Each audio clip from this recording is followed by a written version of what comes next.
wa'tasimu bihablillahi jami'an wala tafarraqu. Yang pertama, wa'tasimu. Kita disuruh untuk sama-sama berpegang teguh dengan tali Allah Subhanahu wa taala. Kita disuruh bersatu, itulah bahasanya. Bersatunya kita seperti apa? Ya memang banyak cara. Sehingga kalau berbicara cara bersatunya kita, dalam sebuah hadis Rasulullah SAW bersabda, al-arwahu junudul mujannadah.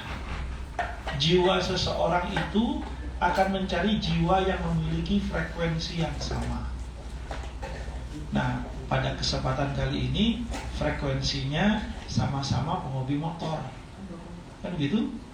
Sehingga itu frekuensi yang bisa kita ketemu. Orang yang punya hobinya mancing, dia akan nyaman kalau kumpul dengan orang-orang yang hobinya mancing. Orang yang punya hobinya ya apalah gitu ya, dia akan nyaman dengan kumpul dengan orang-orang yang memiliki hobi yang sama. Nah, Rasulullah sampaikan ini maksudnya apa? Agar kita tidak berpikir tentang komunitas dunia, tapi bagaimana komunitas dunia ini sebagai sarana untuk menyatukan kita di jalan Allah Subhanahu wa taala. Kita berkumpul dalam komunitas dunia, iya, tapi dengan jalan, dengan niat untuk sama-sama menapaki jalannya Allah Subhanahu wa taala. Sehingga zaman dilakukan Allah Subhanahu wa taala, ketika kita disuruh bersatu, wa'tasimu, berpegang teguh, gitu kan? Yang Allah inginkan kita berpegang teguh dengan bukan dengan aturan-aturan subjektif kita, tapi apa? Bihablillah. Berpegang teguh dengan apa? Tali Allah, dengan aturan-aturan Allah Subhanahu wa taala. Sehingga apa? Kalau kita sama-sama berpegang teguh dengan aturan Allah Subhanahu wa taala, insya Allah kalau semua berawal dari keimanan kita kepada Allah, kita pasti ketemu. Waalaikumsalam warahmatullahi wabarakatuh. Kita semua akan bertemu kalau kita sama-sama mengedepankan aturan-aturan Allah Subhanahu wa taala. Sehingga yang Allah inginkan apa? Wa'tasimunya kita ini, berpegang teguhnya kita ini apa? Bihablillah, dengan tali Allah, dengan aturan-aturan Allah. Ada yang suka, ada yang enggak, ada yang cocok, ada yang tidak, ada yang setuju, ada yang tidak. Tapi kalau kita berpegang teguh dengan aturan Allah Subhanahu wa taala, maka suka tidak suka, cocok tidak cocok, kita harus menyesuaikan diri. Kita yang harus apa? Menyesuaikan diri kita dengan aturan Allah Subhanahu wa taala. Kita harus hilangkan ego kita agar apa? Kita bisa melaksanakan wa'tasimu bihablillah, dengan aturan Allah Subhanahu wa taala. Yang berikutnya, selain kita disuruh berpegang teguh dengan tali Allah, luar biasanya ayat ini Allah juga sertakan langsung dengan kalimat wala tafarraqu. Dan jangan kamu berpecah belah. Jangan kamu berfirqah. Nah, ketika jangan berpecah belah, maka disinilah kemudian Islam mengatur kita bagaimana caranya agar kita tidak berpecah belah. Kenapa kita disuruh tidak berpecah belah? Kita disuruh bersatu. Dalam surah Al-Hujurat, yang bawa Al-Quran silakan dibuka. Surah Al-Hujurat ayat 10, Allah berfirman.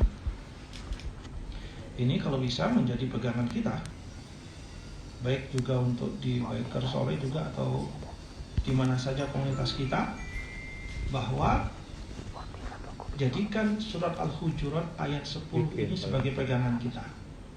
Di situ Allah berfirman, a'udzubillahi minasyaitonirrajim. Ketemu ayatnya? Wa'tasimu, innamal mu'minuna ikhwah. Ketemu ya? Innamal mu'minuna ikhwatun fa aslihu baina akhwaikum wattaqullah innallaha ghafurur rahim. Al-Hujurat itu surah 49 ayat 10. Ya. Allah berfirman, ini sebagai pegangan kita nih. Allah menyampaikan dalam surah Al-Hujurat ini, innamal mu'minuna ikhwah. Orang mukmin itu bersaudara. Nah, sekarang yang perlu kita pertanyakan, kita mengaku orang beriman atau tidak? Kalau memang kita mengaku orang beriman dan kita yakin dengan keimanan kita, maka kita harus yakin bahwa siapapun yang juga punya keyakinan yang sama dengan kita, orang yang beriman dengan kita, apapun latar belakangnya, apapun mungkin kecenderungannya, atau mungkin ada khilafiyah dalam masalah fikih, selama dia beriman kepada Allah Subhanahu wa taala dan kita punya keimanan yang sama, maka Allah menyatakan kita apa? Sebagai bersaudara. Kalau dalam bahasa Arab, akhun itu saudara dan cenderung adalah saudara kandung. Karena kalau bukan saudara kandung, itu disebutnya apa? Akhun li'ab, saudara sebapak. Akhun li'um, saudara seibu. Atau akhun rodha'ah, saudara sesusu. Kalau dalam fikih, saudara itu ada 4. Nanti kaitan dengan masalah warisan dan perwalian. Sehingga ada saudara kandung, ada saudara sebapak, ada saudara seibu, ada saudara sesusu. Nah, kalau hanya disebutkan akhun saja, berarti itu otomatis saudara sekandung. Nah, jamaah dimuliakan oleh Allah Subhanahu wa taala, di sini Allah menyebutkan dalam ayatnya surah Al-Hujurat ayat 10 adalah apa? Innamal mu'minuna ikhwah. Ikhwah itu jamak dari akhun. Jadi persaudaraan yang dimana persaudaranya dianggap sebagai persaudaraan sekandung. Kenapa? Karena kita memiliki keyakinan yang sama. Karena kita memiliki akidah yang sama. Karena kita memiliki tauladan yang sama dan pegangan hidup yang sama. Dengan kesamaan itulah kemudian Allah nyatakan kita sebagai bersaudara. Yang berikutnya Allah menyampaikan apa? Fa aslihu baina akhwaikum. Ketika Allah sebutkan innamal mu'minuna ikhwah, orang mukmin itu bersaudara, maka apa? Fa aslihu baina akhwaikum. Maka perbaikilah persaudaraan di antara kalian. Nah, yang jadi pertanyaan, tadi dibilangnya bersaudara, kenapa disuruh memperbaiki? Namanya bersaudara, berarti kita seringkali berinteraksi. Sebagaimana saudara kandung, mohon maaf, mungkin masing-masing kita punya pengalaman yang sama. Kalau kita punya saudara sejak kecil, mungkin kita sering tengkar, rebutan, segala macam. Tapi setelah itu, ya udah cepat baikan. Kan begitu. Karena kita merasa kita satu kandung. Nah, kita pun demikian. Kalau kita punya masalah dengan saudara kita, jangan menjadikan masalah itu kemudian berlarut-larut, memecah hubungan persaudaraan kita dan menjadikan kita berfirqah, berpecah belah. Sehingga apa? Harus segera selesaikan. Namanya bersaudara, pasti akan terjadi gesekan, terjadi kesalahpahaman, terjadi kekhilafan, sangat mungkin itu. Apalagi kata Rasulullah, memang sudah azan ini? Belum.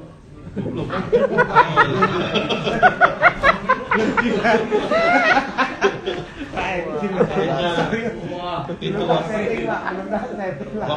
gini, maghrib waktu Kupang kayaknya. Salah hadis. Ya, saya lanjutkan. Gimana tadi ya? Jadi lupa. Ya, kata Rasulullah SAW menyampaikan bahwa Rasulullah itu ingin kita nih punya cara berpikir mindset yang realistis dan manusiawi. Bahwa apa? Kata Rasulullah, al-insan makanul khata' wan nisyan. Manusia itu tempatnya berbuat salah dan dia seringkali lupa, khilaf, lalai. Karena dia sangat mungkin berbuat salah dan dia seringkali khilaf, maka dengan interaksi kita sangat mungkin kemudian terjadi kesalahan dengan di antara kita berinteraksi, di antara kita berkomunitas ini kemudian terjadi kesalahpahaman, itu wajar. Tinggal apa? Jangan sampai masalah itu menjadikan kita berpecah belah. Maksudnya apa? Segera selesaikan dengan baik. Cara menyelesaikannya bagaimana? Yang merasa dizolimi, Allah perintahkan disuruh membuka pintu maaf. Wa'afu anin nas. Orang yang merasa salah, berbuat zalim, melakukan kesalahan, dia disuruh untuk apa? Meminta maaf. Jangan malu. Itu cara untuk memperbaiki hubungan persaudaraan di antara kita semuanya. Sehingga kata Allah, fa aslihu baina akhwaikum. Maka perbaikilah hubungan persaudaraan di antara kalian. Tapi di surah ini Allah menjelaskan. Silakan dibuka ayat yang ke-11 dan ke-12. Ada hal-hal yang bisa merusak persaudaraan kita menurut ayat ini. Di antaranya apa? Ayat yang ke-11 Allah menyampaikan, ya ayyuhalladzina amanu la yaskhar qaumun min qaumin asa ayyakunu khairan minhum. Wahai orang-orang yang beriman, janganlah sekelompok kalian menjelekkan kelompok yang lain. Asa ayyakunu khairan minhum. Bisa jadi kelompok yang dijelekkan itu lebih baik daripada yang menjelekkan. Dan Allah melanjutkan lagi ayatnya, wala nisaun min nisain. Dan jangan juga wanita menjelekkan wanita yang lain. Asa ayyakunna khairan minhunna.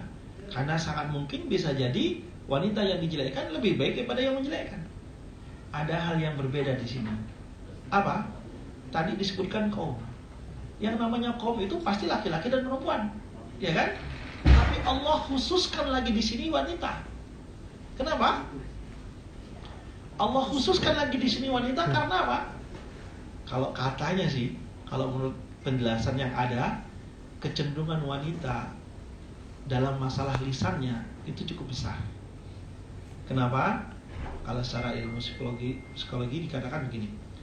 Laki-laki setiap hari peluang berkatanya itu antara 4.000 sampai 6.000 kata.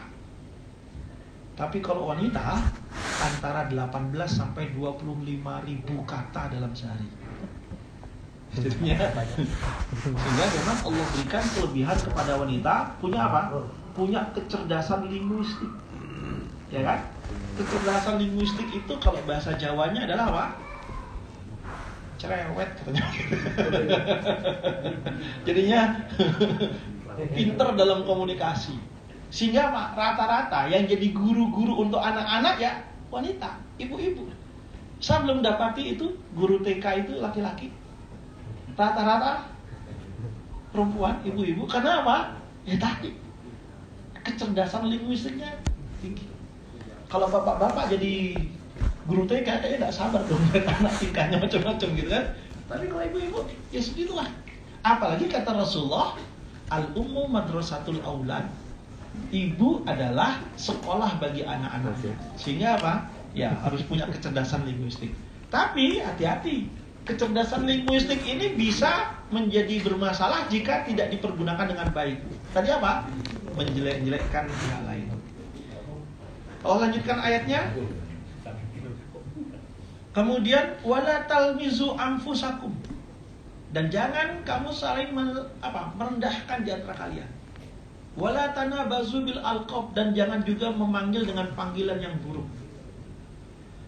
Jadinya mungkin teman kita punya aib tertentu atau punya cacat tertentu, kemudian kita sebut itu sebagai panggilannya. Hati-hati, jangan sampai. Ini yang merusak hubungan persaudaraan di antara kita.